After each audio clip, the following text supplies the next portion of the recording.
온갖 음해에 시달렸습니다. 여러분 이거 다 거짓말하는 걸 아시죠? 허풍입니다, 허풍. 누가 나에게 도움을 던질 수 있을까요?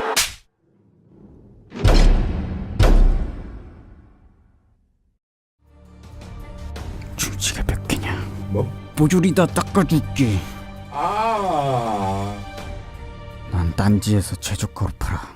이거 정말 전설의 누룽 현미를 할 만하구나. 앰푸드 누룽 현미. 지금 딴지마켓으로 오시면 전설의 누룽 현미를 맛보실 수 있습니다.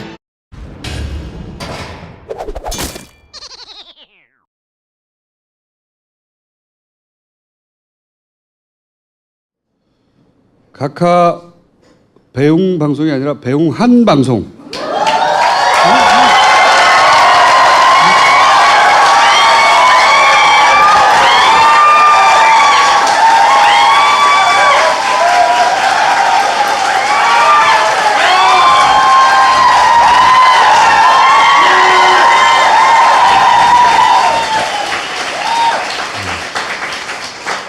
고마해. 너무 짠 거 같잖아.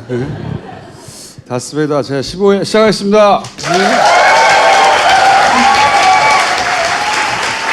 자, 욕쟁이 김영민. 아이고, 반갑습니다. MB가 들어가셨는데 아마도 금명간 구속영장 청구가 되지 않겠어요? 당연히 되겠죠. 예. 예. 주진우는 취재 갔어요. 예. 뭐 출국했다 입국했다 다시 출국했다 다음 주 말까지 계속 그런 일정을 알고 있고, 주진우 이야기는 좀 이따 하고. 자, 우리 각하 이야기 먼저 해볼까요? 예. 이거 뭐야? 이거 뭐야 이거? 나 처음 보는 건데? 뭐야? 저는 오늘 참담한 심정으로 이 자리에 섰습니다.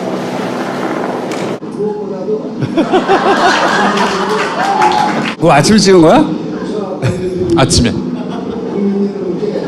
심려를 끼쳐드려서 대단히 죄송합니다. 전직 대통령은 역사에서 이번 일로 마지막이 되었으면 합니다. 다시 한번 국민 여러분들에게 죄송스럽다는 말씀을. 말은 왜 하나도 안 나와? 네 조시다라고 했던 것 같은데. 저도 출석 장면 라이브로 봤거든요. 그래서 저희가 이제 원래 큰 일이기 때문에 딴지일보를 투입해서 아무것도 취재할 게 없는 거야. 한편에 수묵화야, 수묵화.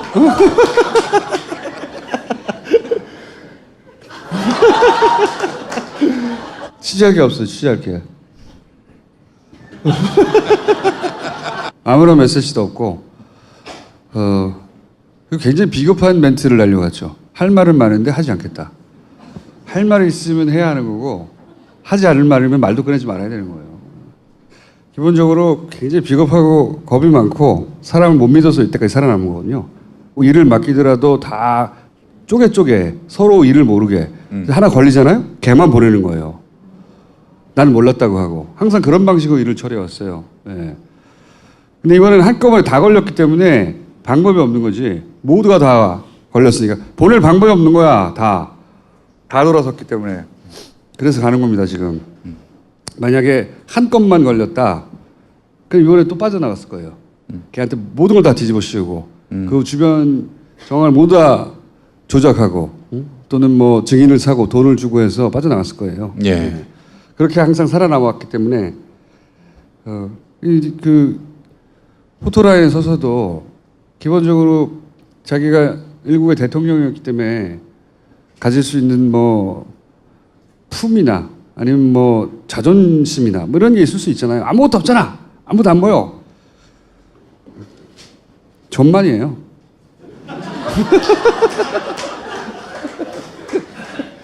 너 이름이 뭐지? 다음 주에 오늘 출두했을 때 발언을 갖고 한번 새로운 연설을 만들어 보겠습니다. 오늘은 원소스가 없어서 예. 법률가들 이야기를 들어보니까 다음 주 중반쯤 아마 영장이 늦어도 그때까지는 청구가 되고 목요일 금요일쯤에는 실질 심사를 통해서 갈지 말지가 결정될 것 같다. 이런 주말쯤에는 뭐 이야기를 떨어지겠죠. 김용민의 정치쇼에서 오늘 다뤘습니다. 예. 그리고 이제 주진우는 삼성 관련 취재를 갔어요. 예. 삼성은 원래 항상 권력 뒤에서 권력을 통해서 뭔가를 움직였는데 이제는 자기들 앞을 가려줄 권력이 없으니까 막 직접 움직여요. 예. 전 다음 대선에 이재용 씨가 출마하는 게 아닐까 그런 생각도 해봐요. 예. 이번에 주진우가 확인한 건 삼성이 이명박에게 정기적으로 돈을 줬고 그리고 특별한 일이 있을 때는 또 따로 줬다 하는 걸 확인했다는 거예요. 예. 주진우가 싸가지는 없는데 사기는 안 치거든요. 예. 싸가지는 없어요. 그걸 확인한 것이고 만약 그게 사실로 드러나면은 어떻게 돼? 처벌은? 삼성이 줬다는 거지. 줬다는 거예요? 네. 김영란법 위반인가? 여튼 출국 전날 밤에 이제 만났거든요. 만나면서 사실 신세 한탄 했어요, 둘이서. 씨발 인생 족같다고.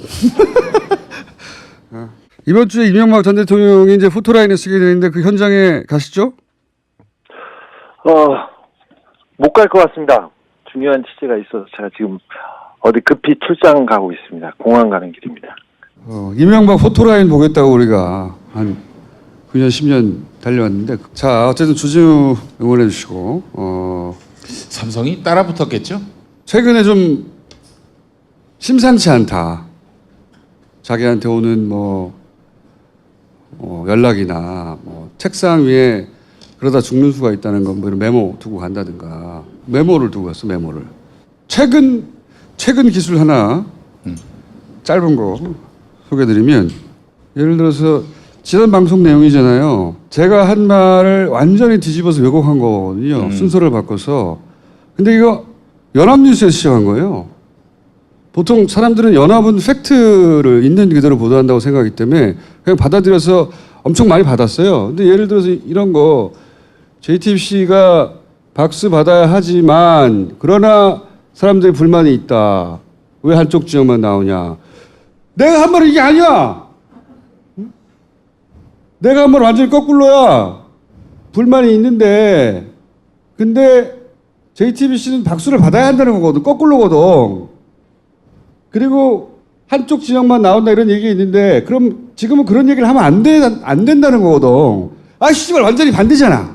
아니 굉장히 흔한 기술이긴 해요 이게. 흔한 기술이긴 한데 근데 다스베이드는 인터넷에 멀쩡히 떠 있잖아요. 긴 내용도 아니야. 3분만 보면 다 확인할 수 있는데 여기 기술 들어온 거거든 이거. 완전 사기인데. 이런 건 과거에도 많았어요. 김어준을 씹는 패턴이 있습니다. 제목만 봐요. 보질 않아. 그리고 막 질러. 문제가 되면은 막 그 시민들이 당신이 이게 다 읽었냐, 다 들었냐 이렇게 나오면은 그땐 듣습니다. 그러더니 그 말이나 이 말이나 똑같다. anyway, 그런 건 중요한 게 아니고 난 중요해요. 나도 똑같이 당했거든. 이거 뭐 진짜 뭐 원래 예전부터 그래왔고 매뉴얼이 있나 봐 이게. 확대 재생산되면 사실 누군가 끊어줄 법도 하잖아요. 들어봤는데 그거 아니라고. 들어봤는데 그거 아니라고 확인한 기자들도 기사를 써주진 않아요. 왜냐 김어준 투준하면은 좀 폼이 안 나니까. 섭섭하거나 그런 건 없어요. 근데 뭐, 항상 그래왔기 때문에 화는 안 나는데 근데 이게 정권이 교체된 다음에 연합뉴스를 통해서 이런 기술이 들어오니까 신선해요. 이런 후진 기술은 더 이상 안 쓸 줄 알았거든요. 얘 죽이고 싶어서 환장했구나. 아니 이거 뭐 투덜대는 건 그만하고 내가 선배로서 제가 말씀을 드리는. 김어준 저 정도 말했을 거 틀림없어 씨발 이렇게 생각하니까 확인할 필요가 없는 거지. 거기까지 이해가는데 왜 지금 이런 오래된 기술을 쓰고 있을까 하는 생각을 하는 거죠 저는. 그건 여기까지고. 이제 드디어 이제 경험을 하는구나. 나는 꼼수와 관련해서는 항상 그래왔으니까. 근데 신선하다는 이유가 이거 굉장히 올드한 방법이고 대단한 기술도 아니거든요. 여기 낚이는 사람도 있고 다 찾아보는 사람도 있고 뭐 아니네 하는 사람도 있겠지만 그 왜 필요하냐 이거죠. 이 지점에 그 지점에 난 주목합니다. 왜 지금 이걸 필요로 할까? 아직 선거는 본격적으로 시작되지도 않았는데 너무 일찍이잖아요. 씨발. 그래서 하여튼 주진우한테 일어난 일도 심상치 않고. 다음으로 들어가기 전에 자유한국당의 논평을 소개를 해드리겠습니다. 음침한 팟캐스트? 그렇지. 김어준은 평생 음침한 곳에서 팟캐스트나 하라. 야, 그 당 소속도 여기 와서 많이 했어. 아, 그런 건 귀엽지, 그냥. 음침한 스튜디오에서 평생 팟캐스트나 하라. 그런 건 귀여운 거고. 자, 이 시점쯤에 준비해야 할 일이 있어서 잠깐 짚고 넘어갈게. 이번 지방선거는 제가 개인적으로 보기 굉장히 중요한 지방선거입니다. 지방선거가 안 중요한 적이 어딨어. 총선이 안 중요한 적이 있어 하겠지만 이 지방선거는 다음 대선판을 새로 짜는 기점이에요. 이 의미를 보면 보수에는 후보가 없어요, 지금. 유승민은 너무 스스로 똑똑해서 이런 이 컨트롤 타워 말을 잘 안 듣는 스타일이고 그 안철수 대표 정도가 딱 좋은데 손잡기 그 국민당 뻐개고 막 호남 버리고 그래서 이쪽에 붙는 그림을 만들어 놨잖아요. 지방선거 이후 보수의 재편의 밑그림을 이제 짜놓은 거거든요, 이게. 지금 막 개헌 반대하잖아요. 원래는 걔네들이 개헌하자고 그랬어요. 개헌을 반대하는 이유는 한 가지입니다. 다음 대선을 위한 권력 분점의 그림이 안 나온 거예요. 예전에 막 제3지대니 막 할 때는 네가 총리해, 응? 네가 뭐 외치해, 내가 외치하고 내가 대통령하고 권력 분점의 그림이 있었거든요. 이번에는 그 그림이 안 나왔기 때문에 개헌을 하면 안 되는 거예요. 걔네 입장에서는. 구도가 쓰면 거기에 맞춰서 개헌하자고 이제 치고 나올 거예요, 다시. 이 개헌하는 것이 우리의 이익을 실현할 수 있는 것인지 없는 것인지 이게 시뮬레이션이 안 되니까 미루는 거죠. 그렇죠. 다음 대선 그림이 잘 안 그려진 거예요. 그래서 자꾸 연기하자고 하는 게 다른 이유가 아니라 네, 여기서 잠시 제가 여담을 하면은 편집이 됩니까? 아니면 그냥 나갑니까? 해봐, 씨발. 예? 그 예전에 안철수 씨가 2012년에 힐링 캠프 나갔었잖아요. 안철수도 나가고 박근혜도 나가고 문재인 대통령도 나가고 안철수 씨가 그때 나와가지고 사전 질문지 있을 거 아니에요. 답변을 쓰고 통째로 외워왔다고 합니다. 통째로 외워왔고 그 예상 외의 질문 원래 없던 질문하면은 앞에 했던 답을 그대로 다시 반복하고 예. 아니 자연인 안철수를 욕할 건 없고 정치인 안철수로서 파트너가 누가 될지 예를 들어서 그런 그림이 잘 안 쓰는 거고 그리고 안철수 플러스 누구로 이게 상황이 만들어질지 판단이 지금 안 되고 있는 거예요. 게다가 또 홍준표 대표가 만만치 않게 지금 당을 꿰차고 있어요. 그것도 이 보수 재편의 그림을 그리는데 밑그림을 그리는데 걸림돌이에요. 이 양반도 여우라 잘 버티고 있어요 지금. 여하간 보수 재편의 밑그림이 그려지는 출발점이 지방선거의 결과이기 때문에 이게 대선에 이어지는 겁니다. 그래서 저 홍준표 지사가 얼마 전에 김경수 민주당 의원한테 너 저 경남지사 출마하지 마라 이렇게 얘기했다는 거예요. 그러니까 경남에서 승리를 해야 자기의 이제 백그라운드 텃밭이 생기는 거죠. 그래서 경남만은 사수하기 위해서 아마 경남 선거를 홍준표는 대표는 생명이 굉장히 끈질긴 사람이에요. 제가 오랫동안 알아왔지만 말은 막하지만 보내기에 힘들어서 판이 잘 안 짜지는 것도 있어요. 그 판을 볼 때 그런 점을 참고하시고 이번 지방선거에서도 그래서 시민이 꼭 필요하다. 너무 일들이 많다 보니 선거 개표 시스템은 아직 아무도 손도 못 대고 건들지도 않고 다 잊어버렸어요. 저는 이번 정부의 이 개표 시스템 꼭 고쳐야 된다고 생각하거든요. 앞으로 남은 4년 동안. 저는 잊지 않고 있습니다. 아직도 그럼 개표 시스템을 못 믿어야 하는 겁니까? 허점이 많이 있어요. 어. 누군가 의지와 인력만 가진다면 그 허점을 파고들 수 있어요. 문재인 정부 모르게.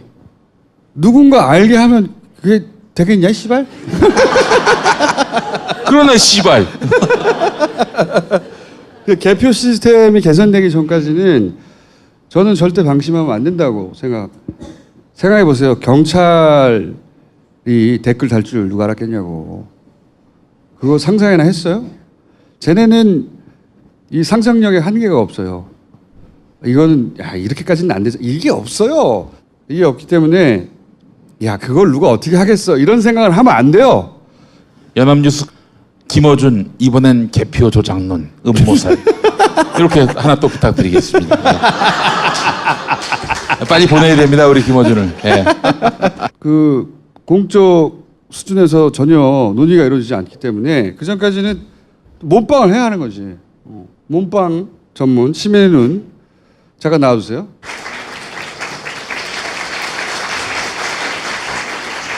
아 이렇게 늙었어요. 아, 예. 왜 이렇게 몸빵아니라고 늙었습니다. 저는 MB 내일 들어간다는 거 보고 아 시민의 눈을 불러야 되겠다. 2달 전부터 만나서 계속 이거 준비해야 된다고 해왔어요. 그래서 조용히 준비해 왔고 오늘 좀 알리러 나온 겁니다. 예, 그 시민의 눈 3기죠. 네, 세 번째. 예, 3기는 아직 선거 시스템은 변한 것이 없다. 이거 완전 몸빵을 하는 거거든요. 다 네. 아시잖아요. 무식하게 그냥 서서 밤새는 거. 24시간. 5일 동안. 개 무식하게 그냥. 거기 앞에 딱 서 있는 거 아니야 문 앞에. 응? 아마 해방일에 가장 무식한 단체 중에 하나죠. 특별한 기술 필요 없고 가만 서 있는 거거든요. 문 앞에.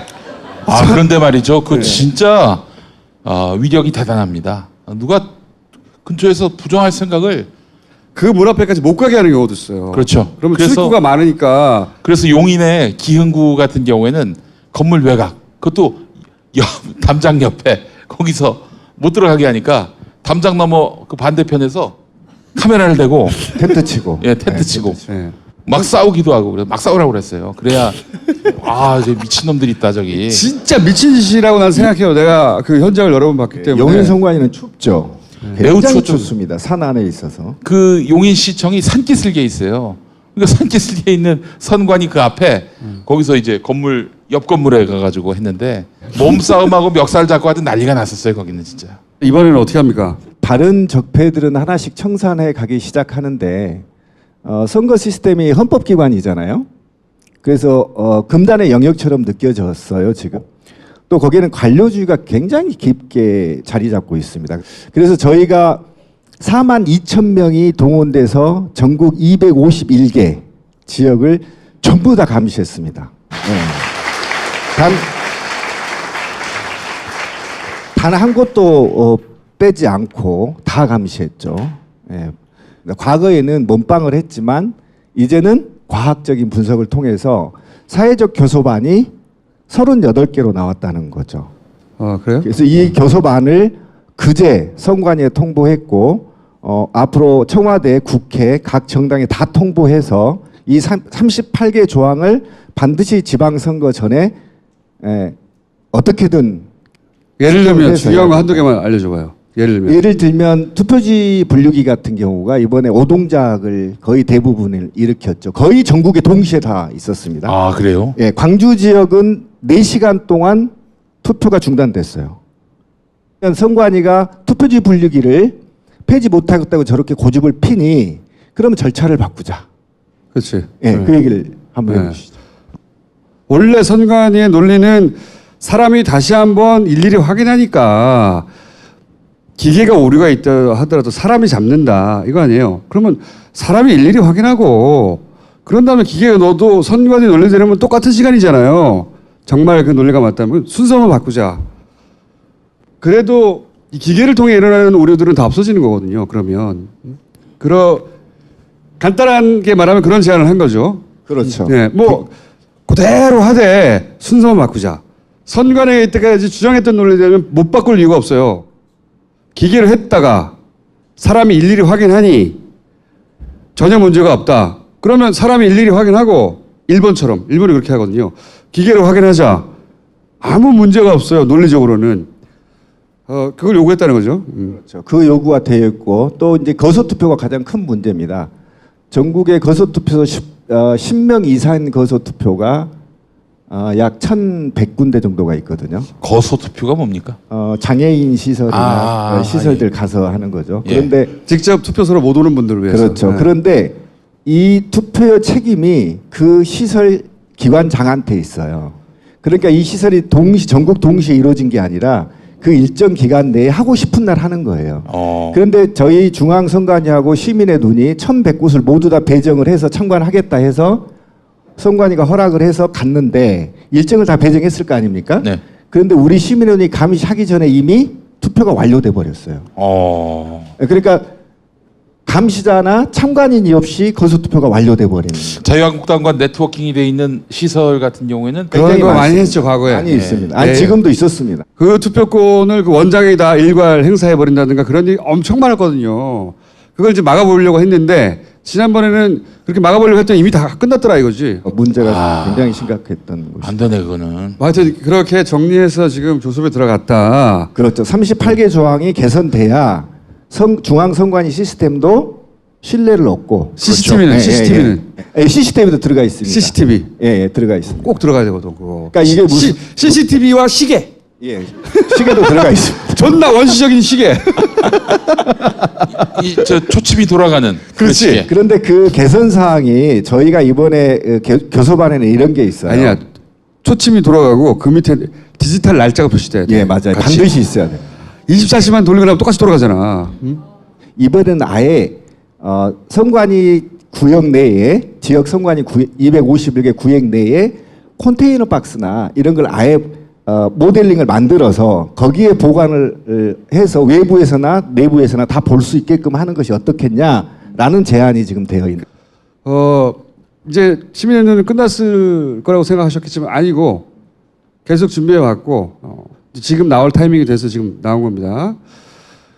그래서 혹자들이 그 시민의 눈이 그 감시병에 걸린 사람들이 미쳤다 이렇게 얘기를 하는데 음모론에 젖어서. 그렇지 않습니다. 저희는 초중파 운동이고요.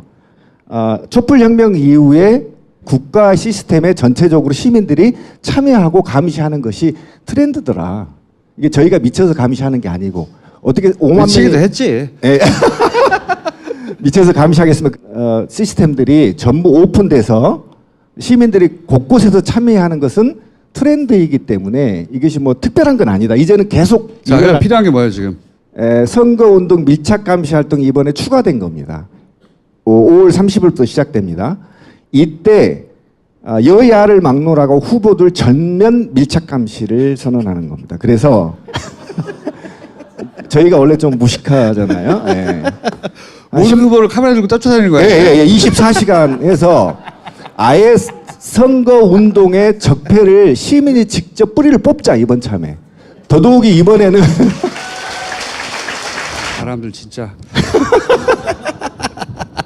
허위사실 유포, 국가기밀 누설, 비방, 폭로, 특히 지역감정, 가짜 뉴스. 예, 가짜뉴스 이거 모조리 촬영해서 경찰과 중앙선관위와 경찰 다 연계해서 그냥 토스 그 즉시 고발 조치해서 즉시 수사를 단행해서 처벌할 수 있는 제도를 만들어라 이렇게 교섭안이 들어가 있거든요. 시계 꼭 예. 들어가야 돼. 시계. 시계는 이번에 꼭 들어갈 겁니다. 꼭 걱정 들어가야지, 마십시오. 시계. 예. 그래서 그동안에 저희가 일상적인 자원봉사 활동을 했어요. 중앙에 상근자 한 명도 없었고요. 비용도 제로였는데 모금으로 시작했거든요. 너무 불안해. 그래서 자, 땡큐 먼저 하고. 전국적으로 가겠습니다. 그러니까 하고 싶은 말 빨리 해 그러면. 예, 그래서 중앙에 사무실도 좀 있어야 되겠고, 그다음에 상근자도 있어야 되겠고, 저 혼자 하기가 이제 힘들어요. 앵벌이 나온 거 아니야 지금. 많이 활동에 가입해 주시고 관심 가져주십시오. 네. 010-9629 그렇죠. 2500번이고요. 전화번호만 기억하시면 됩니다. 아, 그래? 전화번호만. 010-9629-2500 문자 주십시오. 010-9629 010-9629-2500번. 예. 010-9629-2500번. 아 근데 이 모두가 거의라고 하죠. 거의 모두가 잊고 있었는데 이 시민의 조직은 계속 조직을 다져왔어요. 다 잊고 있을 때 다시 등장한 겁니다. 우리 이렇게 요만큼 준비되어 있으니까 도와달라고. 이 시민은 도와줘야 돼요. 누구나 할 수 있습니다. 누구나 할 수 있고 밤잠 없으면 됩니다. 근데 선거 시스템은 굉장히 단순하고 투명해야 됩니다. 그렇지. 이 시스템이 후진적이라면 선진적 시스템을 도입하는 게 맞거든요. 가장 그래서 원시적으로 그렇죠. 누구나 집계를 해야 보면 된다. 그렇구나라고 인식해야 되는데 독일처럼 해야 돼. 예. 지금 굉장히 대부분의 유럽 국가처럼 해요. 투표하고 거기 까고 사람이 세고 그게 기술이 없어서 그렇게 하는 게 아니에요. 그게 가장 간단한 거예요. 왜 그걸 안 했냐고 그렇게. 지금 그렇게 안 돌아가고 있으니 일단 그 전까지는 몸빵하는 겁니다. 몸빵하는 것이고 이분들을 꼭 도와줘야 된다. 자, 끝. 그러니까 우리가 다 잊고 있을 때 이거 계속 하고 있었던 거예요. 예. 근데 제가 사실 지난 대선 때 이렇게 지키시는 분들 만나뵀는데 밤 12시에 갔는데 여성 두 분이 거기서 지키고 계시는 거예요. 오히려 여성들이 더 많아요. 네, 항상 남자 쓸모없다 생각하는 게 최강의 전투력은 50대 중반의 여성들이야. 아무도 이길 수가 없어. 시민의 눈 관계자분들께 욕설 강의를 좀 한번 해볼까. 예전에 김대중 전 대통령 목소리로 무슨 욕 흉내내는 것이 있던 나쁜 신문 보지 말고, 나쁜 정당 찍지 말고, 그리고 이 다다못해 담벼락을 보고 욕이라도 하세요. 자, 그러면 이제 욕을 어떻게 하느냐 따라해 보세요. 님이 시벌로마. 싸우려. 우리는 싸우려. 자, 많이 좀 참여해 주시고 특히 남성분들이 이 조직은 그냥 누가 큰 돈을 쾌척해서 운영되는 게 아니고 그냥 자기들 힘으로 여기까지 온 거예요. 몇만 명씩 모여 있거든요. 자기 일상 하다가 선거 됐다가 지금 막 모여서 이거 하고 다시 돌아가고 그런 거예요. 도와줘야 됩니다. 자, 1800-9222 정직한 가격에 착한 콜 꽃배달 서비스. 구매 금액의 5%는 어려운 이웃에게 기부됩니다. 1800-9222 착한 콜. 마카 이제 국내에서도 100%로 드실 수 있습니다. 딴지마켓에서 파는 마구마카 남녀노소 모두에게 줬어. PPL 시간이 돌아왔습니다, 여러분. 자, 첫 번째 광고는 엠푸드의 누룽현미. 초등 딸내미가 있는 사장님이 더 잘 먹고 잘 살기 위해 개발한 누룽현미. 네, 여러분 현미 좋은 거 다 아시죠? 당뇨 환자들에게 쌀밥보다는 현미밥이 좋은 이유 잘 아실 겁니다. 영양 만점이기 때문인데요. 자, 맨날 먹는 그 밥이 개밥은 아닌데 자식 잘 먹고 잘 살게 하기 위해 허겁지겁 밥을 먹게 됩니다. 자, 누룽현미 맛이 나는 고소한 누룽현미를 직접 먹어봐야 그 맛을 합니다. 자, 여러분 누룽현미 맛. 우리 육식을 좋아하는 김어준 총수조차도 밥을 안 먹어요. 보니까 같이 밥을 먹어봤는데 이 양반 고기만 먹습니다. 고기만 먹어요. 그래서 어느 날 가보면은 고기만 없고, 고기만 없는 탕수육, 여러분, 소스만 있는 거예요. 소스만. 자, 밥은 절대 안 먹습니다. 자, 육식을 좋아하는 김어준 총수도 유일하게 먹는 곡기는 바로 누룽현미밥입니다. 자, 야근 약사에게 누룽현미는 딴지마켓에서 여러분 누룽현미 많이 사랑해 주시기 바랍니다. 자, 새시대 필수품 케어된 이거 사용해 보신 분 계십니까? 이를 안 닦는 제 아들이 이를 닦기 시작했습니다. 이 닦기 싫으면은 이거 리체의 케어된 4D 전동 칫솔을 강력하게 권합니다. 일상생활에서 바쁘면 치아 관리가 힘들죠. 치과 갈 일이 있더라도 미루고 못 가게 되는 현실, 또 가면 욕먹을까봐, 비난 들을까봐 치과에 못 가는 분들이 많이 계십니다. 평소에 치아 관리 잘하면 그런 걱정 왜 합니까? 케어되는 세상에 없던 기술로 만들어진 전자동 칫솔입니다. 회전과 좌우 운동을 동시에 하는 칫솔모, 치아에 닿는 순간 칫솔모의 회전력에 의해서 자동으로 깊숙한 곳까지 들어갑니다. 치아와 치근 부위에 칫솔모가 닿아서 플러그를 세정해주고 잇몸 마사지까지 해줍니다. 또한 기존 칫솔로는 놓치기 쉬운 치아 사이의 이물질을 쉽게 제거하고 사랑니의 끝부분까지 깔끔하게 세정해줍니다. 자, 어르신부터 어린이까지 남녀노소 누구나 사용이 가능합니다. 세상에 없던 기술, 시대를 앞선 칫솔. 네, 리체의 케어된 4D 전동 칫솔 많은 사랑 부탁드립니다. 매일 아침 10시 5분 103.5MHz 예, SBS 라디오 김용민의 정치쇼 많은 애청 부탁드리겠습니다.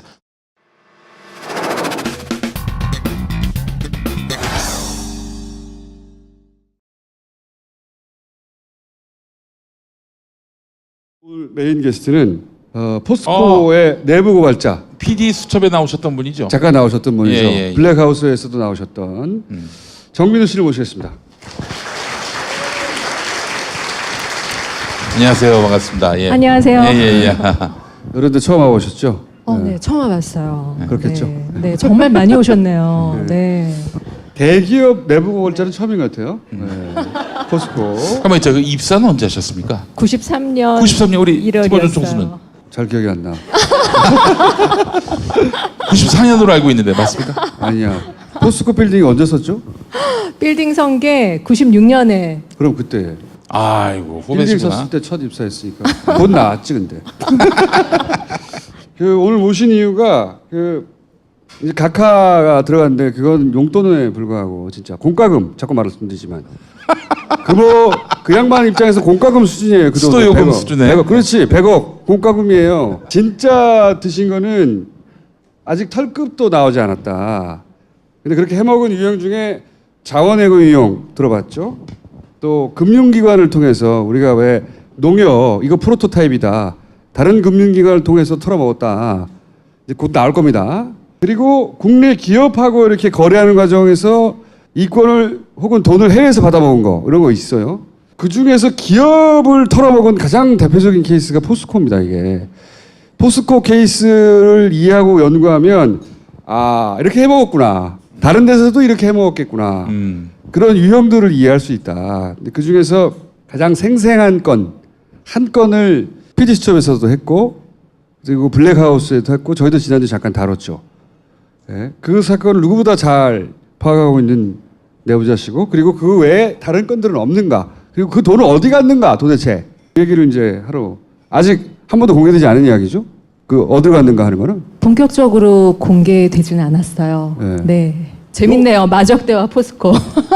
마적대 이게 그 포스코 계열사 사장이 나중에 이 이명박이 해먹을 보고 마적대가 해먹었다고 다 덜어먹었다 그렇게 표현했었거든요. 네. 마적대가 와서 다 해먹었. 말로 표현할 수가 없다고 도대체 어떻게 이거? 그 마가 마적대. 할 때 마인가요? 마적대. 감사합니다. 이거 웃어주셔서. 저희는 절대 안 웃어줘가지고. 아니 생각보다 싱크로율이 정말 좋으세요. 자, 포스코는 우리가 저수지 했는데. 아, 네. 제가 늘 말씀드리는 요지예요. 다스는 이명박이 자기 회사를 자기 회사라고 하지 않으면서 대통령의 자리에서 자기 배를 불린 케이스죠. 쉽게 얘기하면. 그렇다면 포스코는 어떤 케이스냐면 자기와 전혀 상관없는 국민 기업이고 출발은 민족 기업이죠. 공기업인 걸로 아는 분들이 많습니다. 문의는 민영 기업이고 실질적인 지배 구조, 기업이 생산하는 제품의 성격 모두가 공기업이에요. 네, 그리고 멤버들 역시 거의 공무원과 비슷한 순한 토끼들이시고요. 아마 제가 포스코 50년 역사에서 최초로 나온 내부 고발자일 겁니다. 네. 그럴 겁니다. 한마디로 크레물린이군요. 크레물린 같은 조직이라고 볼 수도 있는데요. 네. 박태준이라는 분을 아시죠? 예. 그분에 대해서 옛 사위가 미안하다. 고승덕 씨. 그렇죠. 자식이 많다 보면 이상한 애들도 나오게 됩니다. 옛 사위. 네. 제가 얘기해 볼게요. 제가 포스코를 잠깐 몸담았던 사람으로서 저하고 참 안 맞았는데 나중에 월급 많이 준다고 그래서 갔어요 그때. 포스코는 자부심이 굉장한 자기 자부심. 우리는 국가의 중추야. 이런 자부심이 그때 당시 똘똘 뭉쳐 있던 것이었거든요. 우리는 전 세계 최고야 이런 거. 아무도 우리를 못 이겨. 이런 자신감과 실제 그런 실력도 있었고 돈도 많았죠. 그런 자부심이나 혹은 그렇게 쌓아온 실적을 한 방에 다 보낸 거죠 지금, 그죠? 한 방에 보냈죠. 한 방에 보냈어요. 그 MB. 다 털어먹었어요. MB가 다 털어먹었어. 마적대처럼. 마적대라는 표현은 포스코 계열사 사장이 한 거예요. MB가 마적대처럼 다 털어먹었다고. 그분이 굉장히 문학적인 표현을 잘하시는 분이신데요. 너무 적절하게 표현하셨어요. 마적대라는 게 한번 훑고 지나가면 그 말에 남는 게 없다고 하잖아요. 훑고 지나가고 불도 지르고 갔다라고 표현을 하셨어요. 그분이. 아무것도 남은 게 없다. 똥도 싸고 간 것 같은데? 불도 지르고. 죄송합니다. 예.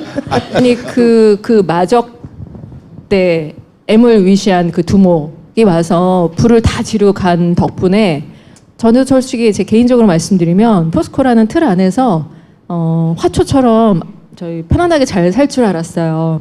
그리고 어떤 아까 이제 우리 총수님께서 그 말씀하셨는데요. 그게 사실이에요. 그 뭐라고 해야 되지? 우리는 포스코 그 멤버들은 그런 게 있었어요. 우리는 이제 그 대한민국 산업의 중심이고 산업에 그렇게 교육하고 들어갔고 네. 들어가는 순간부터 이제 교육이 막 쏟아져요. 그래서 저는 좀 그런 교육에서는 발이 떨어져 있는 약간의 그런 면에서는 아웃사이더였는데 그래도 저 같은 아웃사이더도 어떤 생각을 갖고 있었냐면 우리는 정말 많은 돈이 있기 때문에 우리가 제대로 된 경영자만 만나면 좀 어마어마한 기업이 될 수 있다, 성장할 수 있다라는 그런 자신감이 있었어요.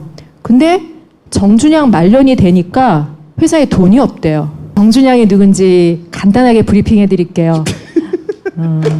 정준양은 포스코 박태준 회장부터 쭉 이어진 회장 중에 가장 양아치스러운 사람입니다. 한마디로. 그 혀를 낼링거리는 모습을 보면 M하고 비슷해요. 이렇게. 네, 네. 그래서 저희 포스코 정말 그 말씀을 하셨어요. 언제 포토타임을 잡아야 될지 모르겠다. 맨날 혀를 낼름거리고 있어가지고 그 정도로 천박스러운 그런 사람이었는데 그런 사람이 이제 M에게 초이스를 받죠. M은 포스코를 너무 잘 알았어요. 많이 아시는 것처럼 그 M의 그 재산의 시작이 되는 도곡동 땅을 포스코에서 사주죠. 아, 그렇죠. 예. 포스코 김만재 회장 때 M이 직접 와서 부탁한다라고 그 국정감사 문서에 다 나오죠. 이건 제가 드리는 얘기가 아니라 국정감사 문서에 나오는 얘기들입니다. 그랬던 포스코 M은 또 포항 출신이잖아요. 자기 고향에 있는 기업이고 어릴 때부터 내 고향은 오사카다. 저 오사카 상이시죠. 어떻게 그게 오사카 상이 우리 대통령이 됐는지도 참 의아스러운 일이지만 그분이 아마 그분 입장에서 모든 걸 보면은 일은 명쾌한 것 같아요. 포스코가 어떤 데인지 너무 잘 알고 저 안에 돈이 많이 있다는 것도 너무 잘 알고 그리고 그분은 돈을 너무너무 좋아하는 사람이잖아요. 저 돈을 내가 마음대로 쓰려면 회장만 내가 알아서 초이스해서 넣으면 모든 게 끝나는 거예요. 근데 그때 또 박태준이라는 분은 그 창업자예요. 포스코의 창업자. 그분도 이제는 나이 들어서 힘이 없고 그 상태에서 정준영이라는 사람을 MB가 자기 또 하나의 집사가 있어요. 박영준. 그저께 소환되셨죠? 예, 지식경제부 차관 지냈고 이상득의 15년 보좌관 지낸. 박영준 그분을 그런 식으로 소환하면 안 돼요. 그분은 정말 제대로 들어가셔야 될 분이고요. 오늘 우리 M께서 소환되셨잖아요. 저는 정말 개인적으로 너무 기쁜 게 그분이 슬기로운 감방 생활을 죽을 때까지 하셨으면 좋겠다라고 생각해요. 왜 제가 이런 생각을 하는지는 오늘 이제 설명드리는 한 케이스만 보셔도 이거는 한 케이스거든요. 이런 케이스가 포스코 안에 수십 개가 있습니다.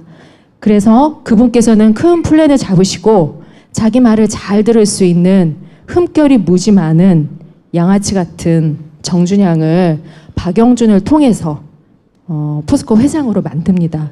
흠결이 없으면은 지멋대로 할 수가 있어요. 통제가 안 돼. 왜냐면 난 깨끗하니까. 난 뭐 털어서 나올 게 없으니까. 근데 흠결이 많은, 약점이 많은 사람을 갖다 앉혀야 핸들링이 가능하기 때문에. 아, 그래서 양아치를. 예, 정주영 씨 이 방송 보면 저 고소하겠네요. 고소해! 현피 한번 뜨자고. 어? 저기 포항에서. 자, 네. 돈을 다 빼먹었다. 네네네. 자, 요 사건을 간단하게 설명해 주죠. 3조라는 건데 MB가 2008년 2월에 대통이 됩니다. 그때부터 포스코는 희한하게 대우 계열사들을 계속 매입하는 걸 진행해요. 대우 계열사 매입이요. 그 전에 M&A를 했었습니까, 포스코가? 그 전에 포스코는 M&A에 대해서 굉장히 보수적인 기업이에요. 철강이라는 산업 자체가 예. 중후장대 산업이기 때문에 포스코는 항상 보수적이었어요. 항상. 예, 모든 게. 모든 면에서 보수적이에요. 네. 총수님 말씀이 맞으시고요. 굉장히 보수적이고 그래서 저도 굉장히 적응하기 힘들었어요. 쉽지 저는 않았습니다. 어떻겠습니까? 여기는 감옥인가? 네, 진짜 그런 면이 있어요. 네. 진짜 그렇죠. 사람을 쫙 옥죄면서 트레이닝을 시키는 그런 곳이죠. 근데 2008년에 무슨 일을 하냐면 그때 회장이었던 이구택 회장이 대우조선 해양을 인수 검토하면서 포스코 안에 있는 실탄을 점검을 해요. 그래서 이동희 재무담당 본부장이 보고하기를 지금 당장 현금이 8조고 2, 3일 내에 현금화할 수 있는 게 5조, 13조입니다라고 얘기를 해요. 2008년에 기업 안에 13조의 돈을 갖고 있는 기업은 정말 없었을 거예요. 지금도 있을까요? 쉽지 않죠. 네. 네, 돈은 더 많았어요. 정준영 첫해, 둘째, 셋째에는 영업이익이 매년 5조 이상씩 났어요. 5조 이상. 언카운터블한 상황이에요. 어떤 돈이 날아가는지. 자, 여기서 지금 총수님 얘기하시는 산토스 CMI하고 EPC 에퀴터스에 대해서 간략하게 얘기를 드릴게요. 네. 산토스 CMI하고 EPC 에퀴터스를 포스코가 아니라 포스코 건설한테 사게 해요. 보통 비리를 저지를 때 몸통이 저지르는 일도 있지만 새끼한테 저지르게 하는 거예요. 그게 패턴입니다. 산토스 CMI 인수 검토했던 담당자들은 100억도 안 되고 이거 도저히 가치가 없는 회사다. 이 회사는 에콰도르에 있어요. 참 멀리 있죠. 에콰도르. 이거를 인수하면 안 된다라고 포스코 건설 이사회에 보고하고 첫 번째는 부결됐어요. 근데 다음에 위에서 떨어지는 거예요. 800억의 인수회. 금액이 떨어지고 그런 오더가 오면 밑에 사람들은 더 이상 토를 달지 않아요. 진행합니다. 그래서 포스코 건설 혼자 들어가지 않아요. 포스코 엔지니어링이라고 대우 엔지니어링을 인수한 게 있어요. 이 둘이 산토스를 산다라고 했는데 이사회에는 그것만 올렸는데 결과적으로 보니까 800억에 산다고 했는데 산토스에는 250억. EPC라는 회사를 이사회 보고도 안 했던 회사를 550억에 샀어요. 사실은 EPC를 산다고 했었어야 되는 거지. 그러죠. 실제로는. 그러죠. 네. EPC가 왜 중요하냐? 자, 산토스라는 회사가 있고 EPC는 옆에 붙어 있는 완벽한 페이퍼 컴퍼니예요. 산토스는 에콰도르 회사고 EPC는 영국 법인입니다. 근데 이 사는 과정에 굉장한 일이 생기죠. 살 때 무슨 일이 생기냐면은 800억에 사잖아요, 둘을. 300억을 수수료로 EPC에 쏘아요. 보통 이런 기업 거래에는 수수료가 있어요. 근데 에버리지 5%고 많아야 8%예요. 근데 800억에 300억이 수수료면 이게 몇 프로입니까? 그런 경우가 더 가깝죠. 있습니까? 그렇죠. 이거는 있을 수가 없지. 있을 수 없는 일이죠. 절대로. 아니 무슨 저기 수입 인지 가격이 뭐 이게 몸통의 가격보다 수수료가 300억이면 산토스 CMI 가격보다 비싼 거야. 산토스 CMI가 250억이었으니까. 그렇죠. 말도 안 되는 거죠. 이건 뭐냐면은 그 EPC가 굉장히 중요한 구매 대상이고 또 하나 수수료를 주는 게 굉장히 중요한 일인 거예요. 근데 이 수수료가 EPC에 보내니까 당연히 영국으로 가는 줄 알았더니 이 돈이 스위스로 흘렀다는 거죠. 아이고 뭐 대략 그림이 다 보입니다. 저처럼 아무것도 모르는 사람도 딱 여기서 그림이 보이네요. 각이 나오시죠? 예? 네, 각이 나오죠. 각이. 예, 각이 나옵니다. 네, 각. 네, 네. 이걸 실행하고 난 지사장이 너무 겁이 난 거예요. 이 사람은 원래 포스코 출신이 아니고 다른 회사 건설에서 잔뼈가 굵은 사람인데 현대건설. 그런 데서도 현대건설. 네네네. 근데 거기서도 이런 회계망측한 일은 해본 적이 없는 거예요. 그러니까 이 사람이 빨리 나를 본국으로 불러달라고 하고 본국에 오자마자 난 빨리 집에 가겠다라고 해요. 이렇게 조바심 내고 집에 간 분이 있어요. 근데 이분을 이런 매매를 했잖아요. 근데 전무에서 부사장으로 승진을 시켜요. 그 다음에 EPC에 2년간 토탈 들어가는 게 이제 증자 등등을 해서 600억이 들어가고요. 매각 직전에 아주 재미있는 일이 생깁니다. 800억, 대략 780억 정도를 증자를 해요. 매각 직전에. 2달 전에 증자를 하고 그리고 매각을 합니다.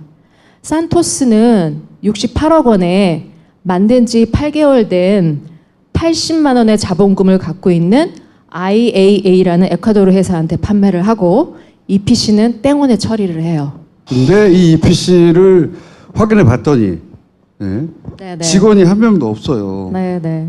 네. 지금 550억에 산 회사잖아요. 그렇죠. 네. 근데 직원이 한 명도 없어. 직원이 한 명도 없고 영국에 있는 주소에 갔더니 사무실도 없어요.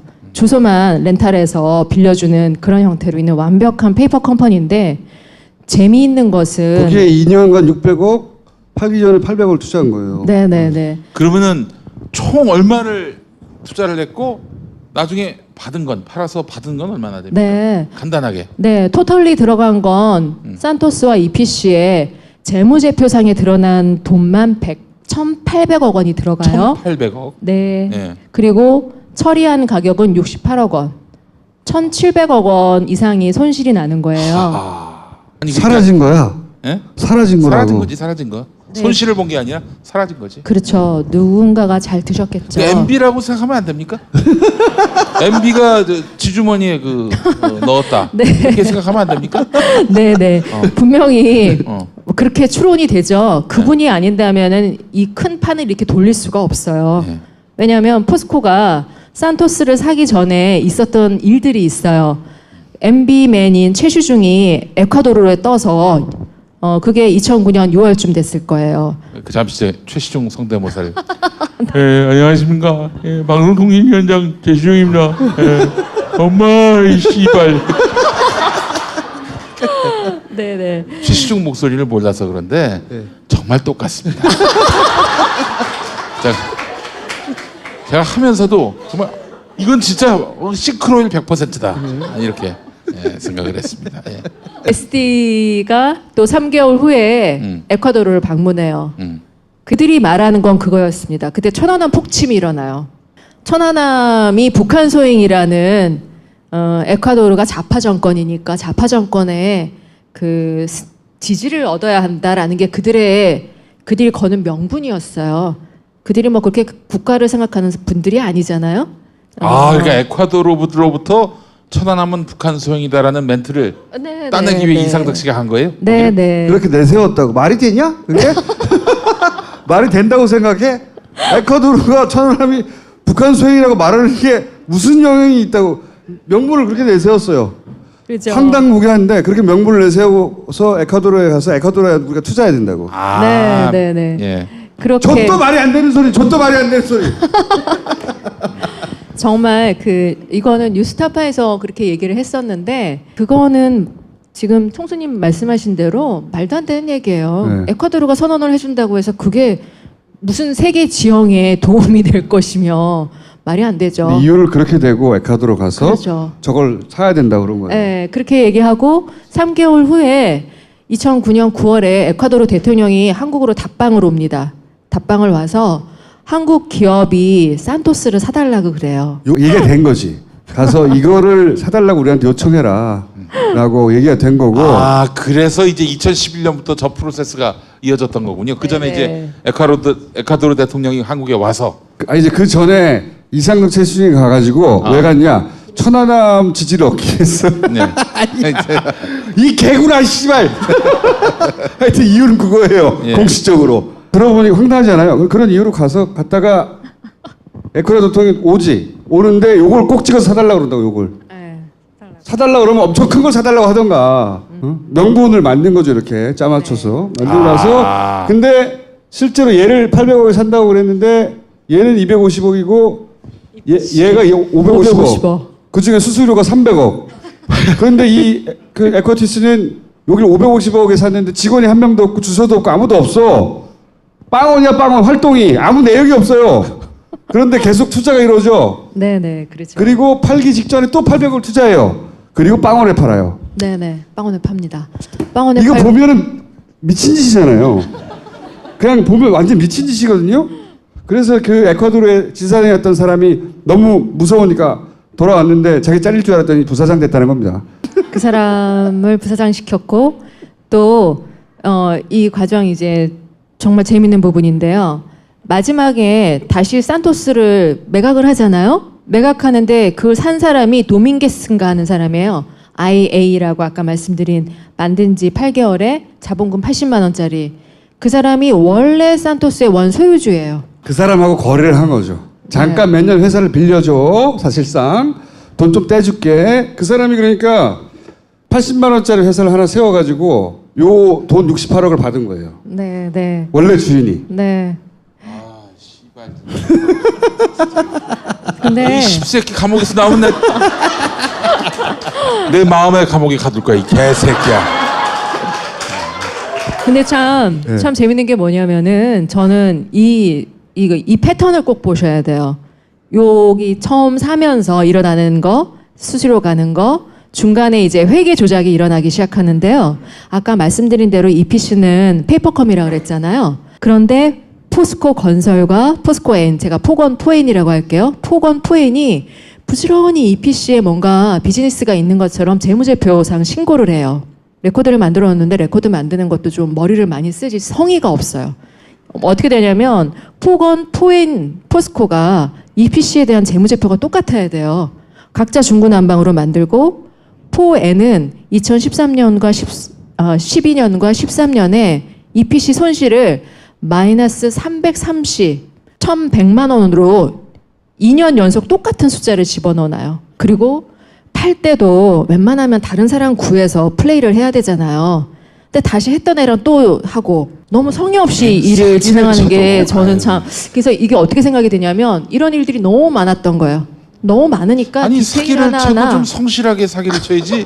이 씨발 그런 사기 칠 게 너무 많았던 거예요. 아 이게 수사가 된 적이 없었습니까? 지금까지 수사된 적 없고요.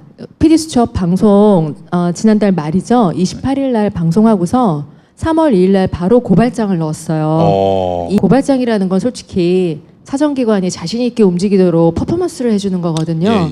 밖에서 이제 돕는 퍼포먼스를 했죠. M은 그렇게 스케일이 작은 분이 아니에요. 아까 우리 총수님 그 얘기하셨죠? 국내 뇌물 100억? 이분한테 100억은 껌도 아니에요. 껌도 근데도 아닙니다. 뭐 그 삼성이 소송 비용 대납해서 40억 중에 30억 됐고 10억 남았는데 그거는 10억까지 있잖아. 오라고. 예. 작은 돈, 큰 돈들을 다 공평하게 대하셔서 그런 거야. 단 한 푼도 허투루 보시지 않고 그런 거지. 하지만 사이즈가 작은 푼돈이라고 진짜로. 공과금이야 공과금. 그 10억 정도면은 바닥에 떨어진 한 10원 동전 정도의 의미겠네요. 하지만 MB한테는. 반드시 허리를 굽혀 주무셔. 이분의 스케일대로 오픈을 해드려야 돼요. 이분의 스케일대로. 그러면 정말 포스코에서 나와야 돼요. 이분이 얼마나 스케일이 크신지는. 낱낱하게 모든 자료가 있으니까요. 이것만 해도 1,000억이 넘는데 이제 MB가 다 먹은 거라고 드러나면 MB는 뭐 사실 이제 근데 재미있는 건요. 산토스에 나온 금액 요거지만 포스코 건설에서 산토스에 계속 운영 자금이라는 걸 보내줬어요. 아하, 예. 그게 솔직히 최소 1,000억대예요. 최소 1,000억이고. 또 더블. 그렇죠. 내부자는 3,000억이라는 얘기를 하기도 해요. 그거는 낱낱하게 확인을 해봐야 되는 거니까 산토스 에콰도르의 본사를 가지고만 그 정도고요. 더 중요한 거는 에미 산토스와 EPC를 왜 들여다봤을까요? 얘네들의 네트워크가 필요한 거예요. 산토스는 에콰도르에 본사가 있지만 중남미에 지사가 쫙 뻗어 있는 곳이에요. 거기서 더 큰 일들이 진행이 됩니다. 그거는 지금 브라질 사정당국이 3말 4초에 오픈하실 거예요. 저는 3말 4초. 예. 요 말씀 뭐냐면 중남미 전체에 지사가 있대요. 여러 군데서 해먹을 수 있는 거예요. 여러 군데서 여기를 아. 베이스로. 네. 아니 근데 뭐 지금까지 우리가 쭉 자원 외교 관련한 비리 의혹 살펴봤는데 이게 다 MB 머리에서 나온 것일까? 물론 MB가 주축이 돼서 이루어진 저겠지만은 선수들이 붙었지 다들. 선수 당연히. 대표적인 선수가 누구라고 보세요? 그게 무슨 상관이야? MB면 천놈 되지. 네, 안녕하십니까? 새끼들은 다 딸려 들어가야 돼 있어. 이상주 이지영일까? 걔네들 그러니까 이 MB 비즈니스는 네. 격벽처럼 이루어졌어요. 격벽처럼. 제가 지금까지 경험한 바에 의하면 요쪽 덩어리는 얘네만 알고 저쪽 덩어리는 얘네만 알고 그런데 그중에 거의 유일하게 왔다 갔다 하는 케이스가 이지영. 해외에서 돈을 모아야 될 거 아니에요. 어딘가로. 그렇죠. 그렇죠. 그리고 삼성과의 거래는 저는 이상주 사회를 의심합니다. 예. 그렇게 최종 수금단에 있는 아이들 이 따로 있고 나머지는 각각 빨대를 대가서 쭉쭉쭉 빨아대는 거예요. 근데 그 각각은 옆에서 무슨 일을 하는지 몰라. 제가 여태까지 알기로는. 이지영을 반드시 잡아서 어떻게 하려고? 족칠 거야 이 새끼야. 이지영이 이 집안의 브레인이죠. 이 집안의 브레인이고 지금 총수님 얘기하신 대로 각 거점별로 거점 우두머리를 뒀을 거예요. 그리고 당연히 이게 MB가 마스터시고 그 밑에 조직화된 팀이 움직이는 거죠. 그거는 최순실에서도 패턴이 똑같아요. MB 패턴과 최순실 패턴이 똑같아요. 최순실은 너무 구멍가게처럼 했고요. 최순실도 팀이 있어요. 여기는 글로벌하게 했어요. 글로벌하게 제대로. 재밌는 얘기 해드릴게요. 포스코에서는 이게 투자 실패다 뭐 그런 식으로 변명을 하죠. 그럼 투자 실패였다면은 그 관계된 사람들이 다 거기에 따른 응당의 책임을 져야 되잖아요. 예. 관계된 사람들 모두 다 승진을 했습니다. 모두 다. 초기에 했던 조땡땡, 윤땡땡 다 승진했고요. 그들은 저는 조땡땡으로 들었습니다. 깜짝 놀랐습니다. 예. 자, 조땡땡, 윤땡땡은 다음에 포스코의 부사장, 계열사 사장으로 다 승진들을 해요. 승진들을 하고 그 중에 한 명은 포스코로 복귀할 때 유독 산토스 자료만 다 챙겨서 갔다는 게 비서의 증언이에요. 그 정도로 괴로웠던 아이템이고 관리해야 되는 아이템이기도 한 거예요. 너무 티나게 해서. 너무 티나게 했기 때문에 또 이렇게 오픈이 된 거고 전체 패턴이 다 나온 거고요. 그리고 또 하나 중요한 인물이죠. 전땡땡이라고 있으세요. 전땡땡이 이분은 대우인터 인수, 성진지오텍 인수, 정준양이 했던 그 말도 안 되는, 그러니까 쉽게 얘기하면 10원짜리 기업을 1,000원에 사는 거예요. 그 인수를 다 했던 사람이거든요. 이런 사람 만약에 정상적인 기업이라면 어떻게 해야 돼요? 집에 보내야죠. 그리고 구상권도 청구해야 돼요. 그렇죠. 근데 이 사람은 어떻게 하냐면은 전땡땡은 그 2015년 검찰 수사는 뭐 이렇게 말씀드리면 뭐하는데 우병우의 대표적인 기획수사예요. 우병우 라인이. 최윤수가 우병우 라인이라는 건 다 아시잖아요. 최윤수 국정원 기조실장인가요? 네, 국정원 2차장 했죠. 2차장, 네. 그 전에 중앙지검 3차장을 해요. 우병우, 최윤수, 그 밑에 특수부장 조땡땡. 요 라인이 대표적으로 이거 이렇게 얘기가 너무 깊어지니까 그냥 쓱 갈게요. 그때 정준양과 함께 세트로 들어간 게 전땡땡이에요. 갔는데 전땡땡과 정준양이 수사를 그렇게 거지같이 하고 기획수사로 끝냈는데 무슨 제대로 된 결과가 나오겠어요. 그러니까 2심까지 무죄가 나왔어요. 작년에. 그랬는데 전땡땡을 바로 포스코 폭언에 자문으로 발령을 내는 거예요. 자문만 돼도 최소 2억대 이상의 연봉이 나와요. 그죠. 그런데 이 전땡땡을 최근에 권어준 현 회장이 어떤 식으로 발령을 내냐면 한국철강협회라고 있어요. 철강협회. 우리나라 철강협회 회원사들이 다 모이는, 그러니까 한국철강의 얼굴과 같은 역할을 하는 그 자리에 전무로 발령을 내요. 전땡땡을. 이런 말도 안 되는 일들이 계속 일어나고 있는 게 정준양, 권어준의 9년이에요. 그럼 이건 뭐냐면 이 사람들은 위에서 오다 내린 대로 충실하게 역할 잘한 사람들, 그에 따라서 보상받은 사람들이라고 봐야죠. 그 외에 이제 말씀하셨다시피 하나가 아니라 해외 투자를 70건 정도 했는데 절반 정도가 이런 식의 자원 관련이고 네네. 그 외에 이런 산토스들이 엄청 많다는 겁니다. 아, 엄청나게. 네. 네? 그걸 통해서 비슷한 구조로 돈 다 빼먹은 거죠. 네네. 그래서 이렇게 튼튼했던 돈이 많던 포스코가 거덜이 난 거예요. 네. 돈이 없죠 요즘. 돈 없죠. 돈 없어서 그 작년에만 해도 지금 뭐 실적 좋다라고 얘기를 하는데요. 그 우량 채권들 자산들을 팔았어요. 그 KB 같은 경우 그런 주식들은 포스코 미래를 위해서 둬야 되는 거예요. 그런 거 매각하고 하면서 액수를 올려놓으면 뭐 하겠어요. 그리고 수많은 빌딩들을 팔았어요. 그 빌딩도 제값을 받고 팔면 아무 말 안 하죠. 자, 정준영 때는 10원짜리 기업을 1,000원에 산다고 말씀드렸잖아요.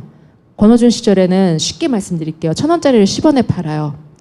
공정하지 않은 거래들은 다 들여다봐야 되는 거고요. 조만간 저희는 또 고발을 할 겁니다. 포스코 건설 송도 사옥 매각이에요. 송도 사옥 매각은 MB부터 시작해서 최순실 박근혜까지 이어지는 게이트예요. 나중에 다시 기회가 되면 말씀드리고요. 지금 요것만 말씀드릴게요. 해외 투자 70건이라는 건 뭐냐면요. 권오준이 회장되고 어떤 일을 하냐면 우리가 주의해야 될 해외 투자 아이템들. 권오준도 같은 라인이에요. 예. 예. 네. 70건 정도 리스트를 추려요. 이게 정말 세서는 안 될 아이템인 그 자료였는데 실수를 한 거예요.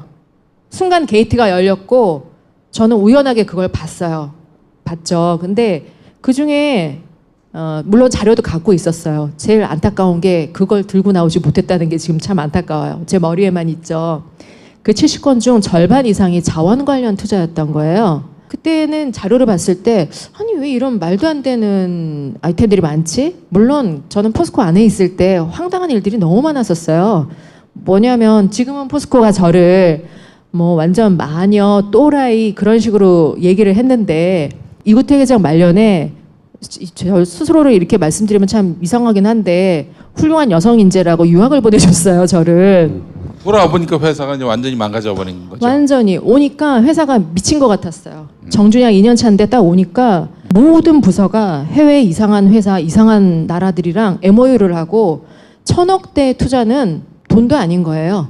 누구랑 1,000억에 투자하겠다. 뭐 그런 투자가 매일매일 뉴스가 터져 나오고 그런 시절이었어요. 그런 아이템들 중에 실제로 실행된 것들을 모으니까 그렇게 됐던 거예요. 그러니까 뭐냐면 산토스는 정말 빙산의 일각이고 그 이루어진 패턴이 전부 다 나온 것이고 아까 말씀드린 대로 너무 허술하죠.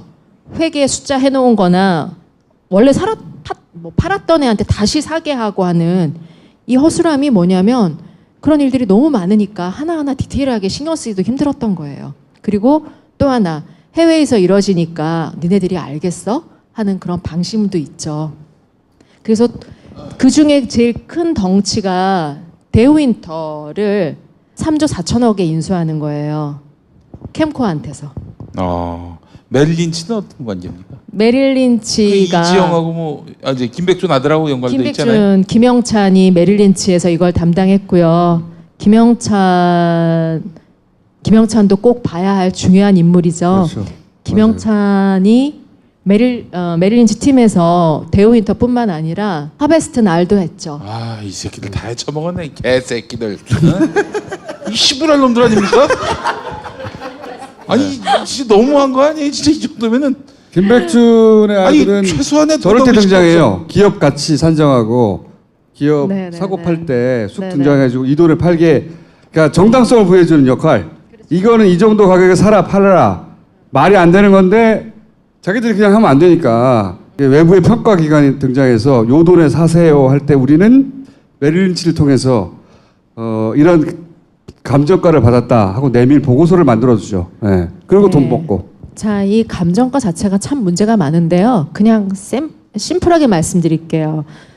포스코 전에 SK가 데우윈터 인수를 잠깐 생각을 했었어요. 데우윈터 인수하면서 데우윈터가 갖고 있던 자산 중에 가장 큰 게 교보생명 주식이에요. 교보생명 주식을 감안해도 데우윈터 2조는 너무 과한 비용이다. 우리는 데우윈터 가치를, 상사의 가치를 뭐 3천억 정도도 안 본다라는 식으로 하면서 안 샀어요. 근데 포스코는 그거를 3조 4천억에 사주죠.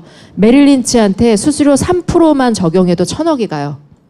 만약에 8%를 적용하면 얼마죠? 한 26억 가나요? 2,600억 가나요? 가죠? 그런 수수료가 가죠. 근데 이렇게 큰 거래는 뒤에 이명 계약이 있기 때문에 수수료가 얼마 갔는지 알 수가 없어요. 그거는 계약서를 까봐야지 알 수 있는 일입니다. 자, 아까 말씀하신 거고 네네. 돈을 해먹는 방식이 이제 네. 10원짜리 이게 어쨌든 90원 어디 간 거죠. 네, 그리고 그렇죠. 여기도 90원이 또 어디로 사라진 거죠. 네네. 자, MBSD 박영준. 정준현과 권호준은 MBSD 박영준 키즈죠. 애매 키즈들이고 오늘 아주 재밌는 제보가 하나 들어왔어요. 저희가 늘 쫓고 있던 거였는데 박영준의 사무실이 대치동 포스코 센터 안에 있다. 어떤 기자분이 제보가 왔는데 그때 박영준 사무실이 센터에 들어올 때 계약했던 계약서가 있다라고 얘기를 하시더라고요. 이게 뭐냐면 아예 MB 지부를 포스코 센터 하나 차려놓은 거예요. 얼마나 할 게 많았으면 지부까지 넣었는지는 모르겠지만 늘 그 기사를 저희가 언뜻 본 적이 있었어요. 그래서 기사가 사라졌죠. 그럼 누군가가 갖고 있을 텐데 했는데 드디어 그 계약서가 나왔고 MB 시절에 포스코 센터 안에 MB 지부가 있었다라는 게 증명이 됐다라고 말씀드릴 수 있을 것 같아요. 엄청나게 해먹었고 포스코그룹이 이 50조 정도 날아갔다는 겁니까? 총 합쳐보면? 네네네. 사라진 금액이 50조는 될 거다. 네네네. 네. 2007년 말에 포스코 차입금, 그러니까 대출금이 5조 4천억인데 2011년에 29조로 늘어요. 24조 늘죠. 포스코 자체가 현금이 돌고 있는.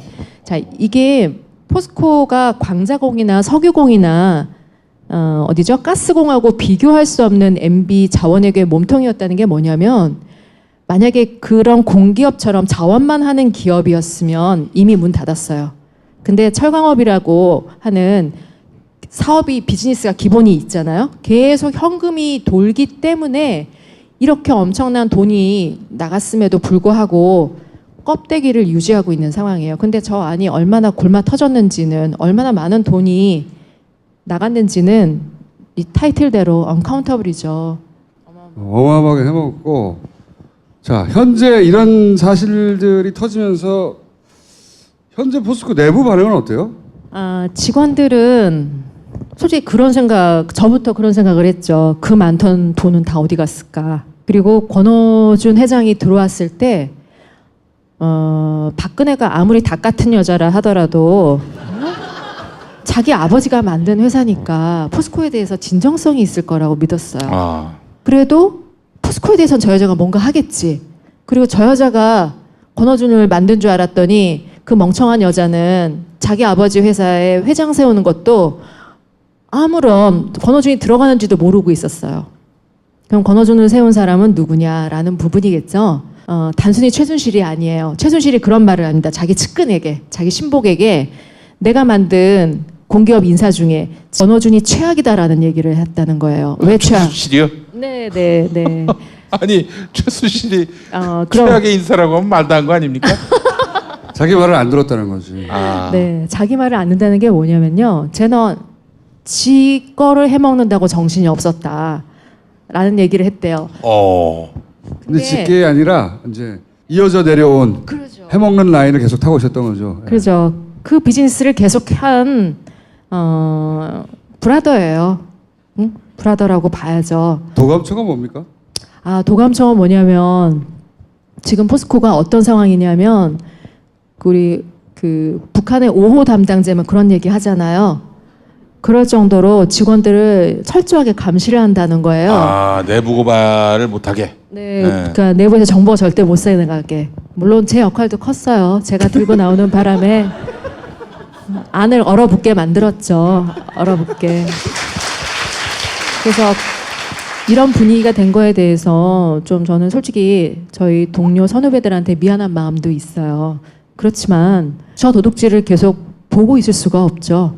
아니 어떻게 포스코는 MB 정권이 아직도 계속되고 있습니까? MB 사람들이 그대로 있으니까 계속 되고 있죠. 또 지금 뭐 네. 정부가 나서서 이 주무르기엔 또 민간 기업의 허울을 또 쓰고 있는 것이고. 네, 민간 기업의 허울을 쓰고 있기 때문에 지금 우리 문정부는 절차와 그 정당성을 굉장히 중시하시잖아요. 그래서 이걸 정리해 줄 수 있는 곳은 언론이 나서 주셔야 돼요. 언론이 나서 주셔야 되는데 지금 포스코는 그 언론 광고비에서 5대 메이저예요.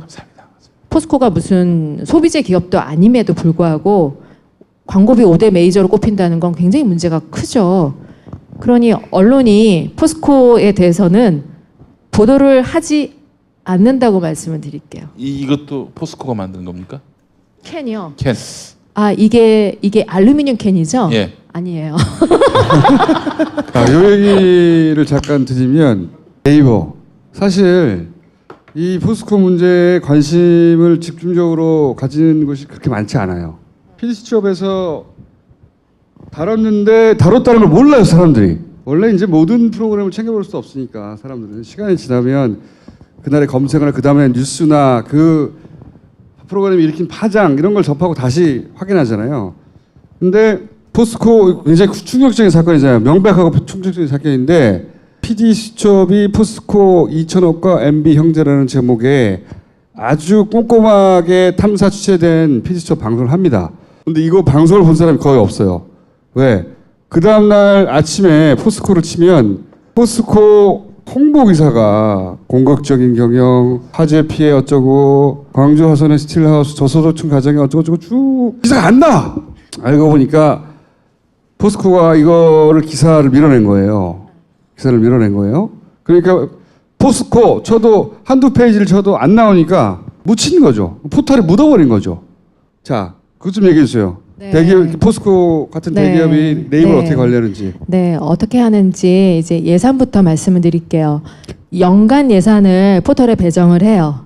언론사에 배정하듯이 똑같이 포털에 배정을 하고, 그리고 PD수첩 같은 경우는 포스코에서 엄청 신경을 썼겠죠. 근데 PD수첩은 까딱을 안 한 거예요. 왜냐하면 PD수첩의 그 멤버들 역시 MB에게 엄청난 피해를 받은 사람들이잖아요. 그러니까 그런 거에 개인적으로 최송 사장님부터 시작해서 그 흔들릴 여지가 없었어요. 그래서 제가 MBC PD수첩을 택했고 최고의 전문가들로 세팅을 해달라고 요청을 드렸었어요. 그러면 이렇게 큰 건이 나오면 포스코는 어떻게 하냐면 이 단발건으로 또 네이버와 얘기를 합니다. 기사를 빼주는 광고. 기사를 빼준다기보다 이걸 방관하게 하는 거겠죠. 자, 그러면서 포스코는 또 어떤 준비를 하냐면 지금 총수님 얘기하신 이 낱낱이 기사들이 있죠. 이걸 실탄을 준비해 놓는 거예요. 왜냐하면 포스코로 딱 쳤을 때 첫 화면에 PD수첩의 기사가 안 떠야 돼요. 뒷면으로 넘어가게 해야 되니까 실탄 기사들을 준비해 놓고, 그리고 파트너들이 있죠. 이런 거 잘 받아주는 파트너들한테 보내고, 그 파트너들은 거기에 상응해서 또 광고비를 받겠죠. 그러면 이상한 기사들이 계속 이런 패턴으로 늘 반복이 돼 왔어요. 그럼 포털에서는 이걸 관리해야 되는데 포털 역시 관리를 안 하죠. 그런데 포털과 또 거래하는 방식이 또 있습니다. 뭐냐면 제가 포스코 그룹의 SNS를 구축했어요.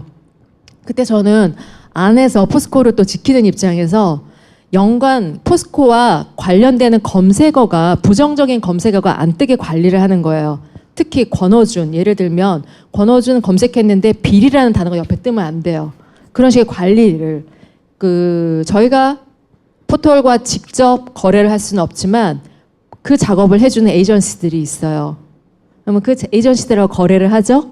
그러면 그 에이전시들이 작업을 하는 거예요. 포털이 이 모든 상황을 몰랐을까요?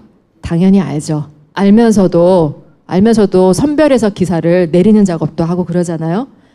아예 관리를 안 할 거면 구글처럼 손 놓고 있던지 그런 것도 아니면서 본인들이 취사 선택은 또 하죠. 그럼 취사 선택을 할 거면 이런 이상한 플레이를 하는 매체들 자기 포털에 등록시키면 안 되는 거예요. 뭔가 정확한 매체 관리 기준을 갖고 있다던가 그런 것도 아니면서 광고비는 광고비대로 받고 포털의 힘으로 이상한 기사들을 막 보여주고. 그중에서 또 만약에 포스코가 예를 들어서 현 정부에 타격을 주는 뉴스였다면 재빨리 골라놔서 딱 알렸을 거예요. 오페. 이게 아무리 쏟아져도. 그러니까 자기들은 알고 있거든요. 알고 있는데 모른 척할 땐 모른 척하고 필요할 땐 끄집어내서 올리고 몰랐다고 해도 아예 몰랐다고 하면 자격이 없는 거예요. 지들이 이런 중요한 포스코 관련 뉴스가 터졌는데 화재 피해 어쩌고 스틸하우스 어쩌고 이런 뉴스같이 밸류를 측정할 수 없다는 거잖아. 자기들은. 그러면 골라서 올릴 수 있는 기본적인 자격이 없는 거거든요. 몰라도 안 되는 거고요. 알았으면 더 큰 문제인 거고요. 알았지 그때 당연히. 여기도 이제 네이버가 등장한다 이거예요. 예. 한마디로. 네. 예. 포스코의 역대급 양아치 정준양이 이제 회장이 될 때 안철수 사회이사는 정준양 이 사람 좋은 사람이다. 희망입니다. 그런 말은 꼭 안 했지만 그 굉장히 지지했던 것으로 알고 있습니다. 굉장히 중요한 질문이시고요. 그 참 재밌는 게 뭐냐면요. 포스코를 들여다보면 우리나라 주요 정치인들, 수구부패인들의 정체와 그들 간의 역학관계, 권력관계가 굉장히 낱낱이 보여요. 그건 나중에 제가 시간 되면 말씀드릴 기회가 있으면 말씀드릴게요. 안철수가 그때 이사회, 포스코 이사회 멤버였고 사회이사였어요. 그때 멤버에 박원순 서울시장도 계셨어요. 두 분의 행보가 굉장히 대비되니까 제가 말씀드릴게요. 2008년 2월이었죠. 그때 회장을 선임하는 이사회가 열려요. 후보를 확정해서 주총에 올려야 되니까 주총 안건 이사회가 열리는데 당시 회장이었던 이구택이 원래 회장은 그러면 안 되는데 자기는 정준양을 지지한다고 얘기를 한 거예요. 압박을 받아서? 그렇죠. 압박을 받았으니까 네가 확실하게 역할해라고 얘기 들었겠죠.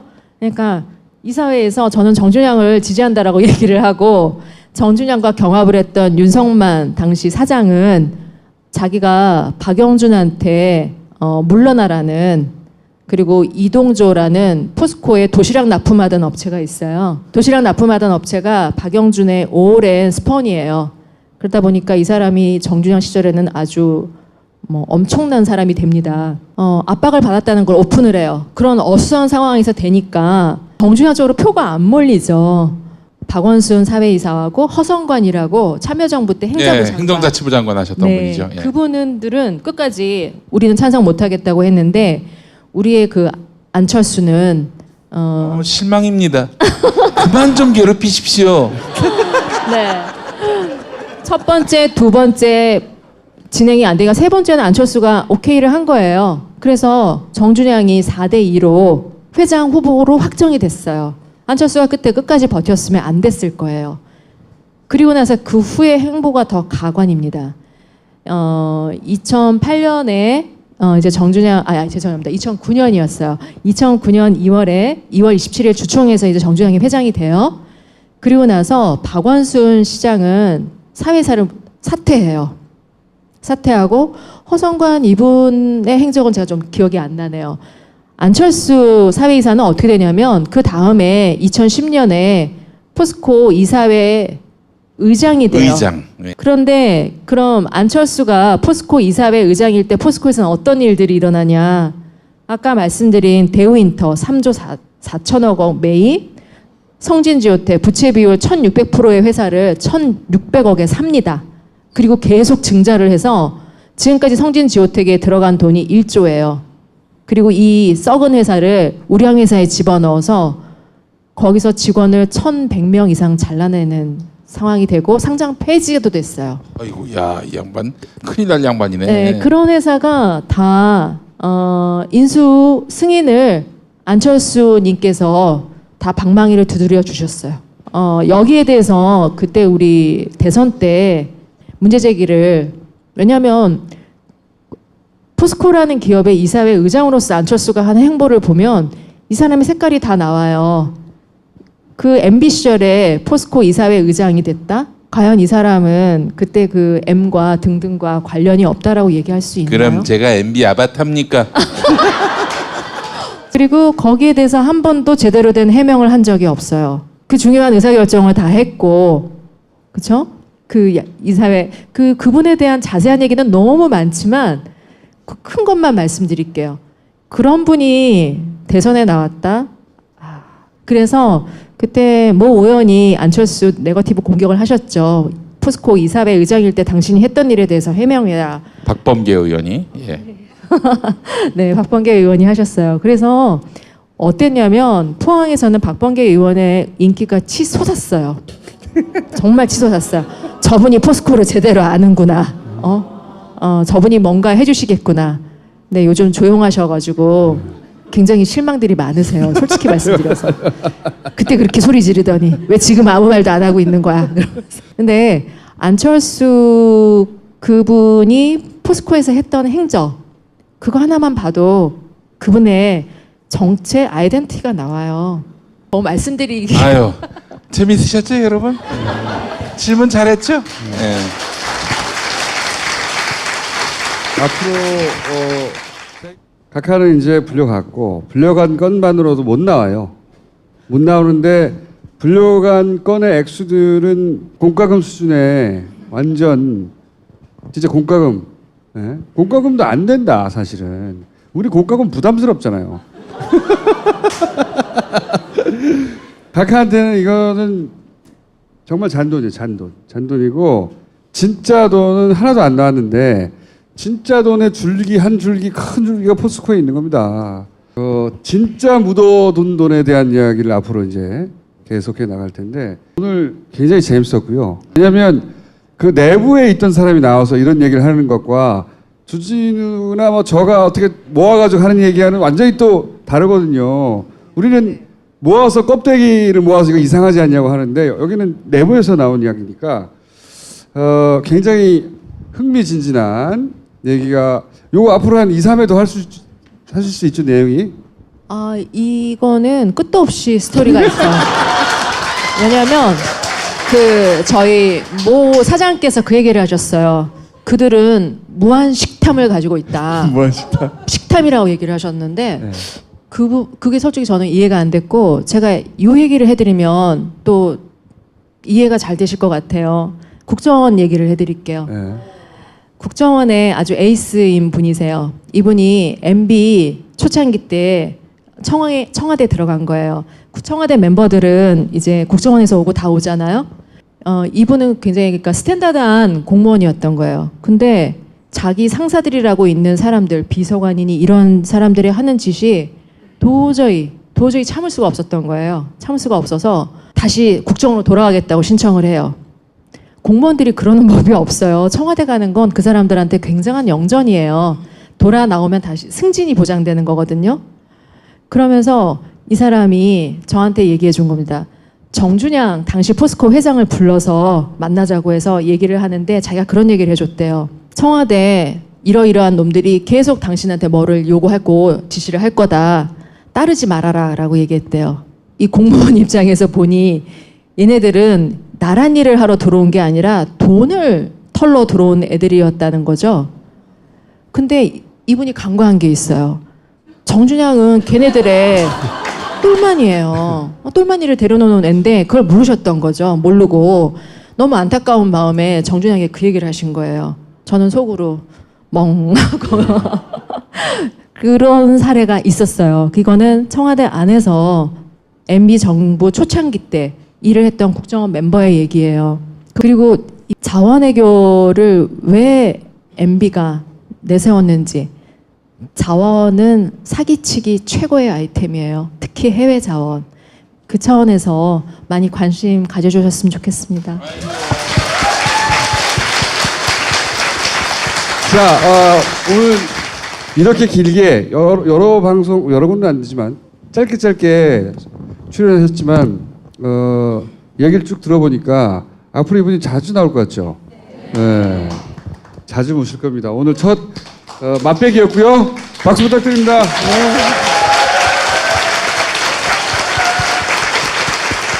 감사합니다. 공부를 시키는 건지 감금을 시키는 건지 내쫓아진 애들도 있다. 유별난 책임감으로 가르치는 학원. 다들 집에 가면 공부는 안 하잖아요. 주신 게임 아카데미. 한 달로 불만족 시 수강료를 전액 환불합니다. 요즘 핫한 서비스인 팟캐스트. 누구나 팟캐스트를 만들고 들을 수 있는 파티를 소개합니다. 그럼 나만의 방송국을 만들어 볼까요? 먼저 파티 앱을 다운받고 방송국 만들기 버튼을 클릭. 이후 개설하기만 누르면 끝! 정말 간단하죠? 이제 멋지게 편집된 방송을 올려볼까요? 각 항목의 정보를 입력한 후 올리기만 누르면 간편하게 완료. 나만의 스튜디오 파티. 지금 만나보세요.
이전 대통령이 아니, 경호 필요 없구만 뭐 아무도 안 넘기는데. 이전 대통령이 하지 휴식을 말라는 요청하게 사람도 되면 없고. 수사팀이 짜놓은 버스 타서 조사 시간표가 버스 좀 가도 되겠대. 어긋나더라도 중간중간 쉴 수 있도록 배려할 예정이라고 경찰들이 쭉 쓰고 그래.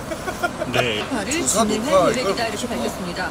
이 투명한 이거를 조사를 몇번 위해서는 냅니까? 반드시 이 영상 녹화가 필요하다고 수사팀이 판단을 했고요. 거짓말할 때만 혀를 다만 냅니다. 피해자의 동의가 있어야 가능. 하고 싶은 말 다 거짓말. 마지막이었으면 좋겠다. 여러분 이거 다 거짓말하는 걸 아시죠? 검찰 새빨간 거짓말입니다. 자, 이제 이명박 전 대통령은 형님이라는 호칭을 사용할 것으로 보입니다. 예, 실제 박 전 대통령 머리 당시에도 씹은 게 많이 그렇게 호칭을 빠졌네. 했었습니다. 이 부분은 전직 대통령이기 때문에 특별히 직함으로 호칭을 해주는 게 일반적이라고 합니다. 네, 그렇죠. 야 나는 씨발 갔을 때 촉순이 안 걸었더라 씨발 검찰에서. 기호주시라고 하더만 씨발. 이 아까 말씀드린 조사를 참여대우 아니야? 지금 자리를 총수라고 불러줘야지 그러면. 안보 환경이 매우 엄중할 때 국민이 야 잘 풀리고 있어 억지하지 마. 신뢰를 끼쳐드려서 대단히 머리 많이 빠졌네. 아니 나는 이제 포트라이 아니라 이제 영장 심사받으러 갈 때 복장이 바뀌잖아. 그때. 그날이 기일이라고 봐. 지금 가볍게 인사한 거잖아. 그만해 이제 가자.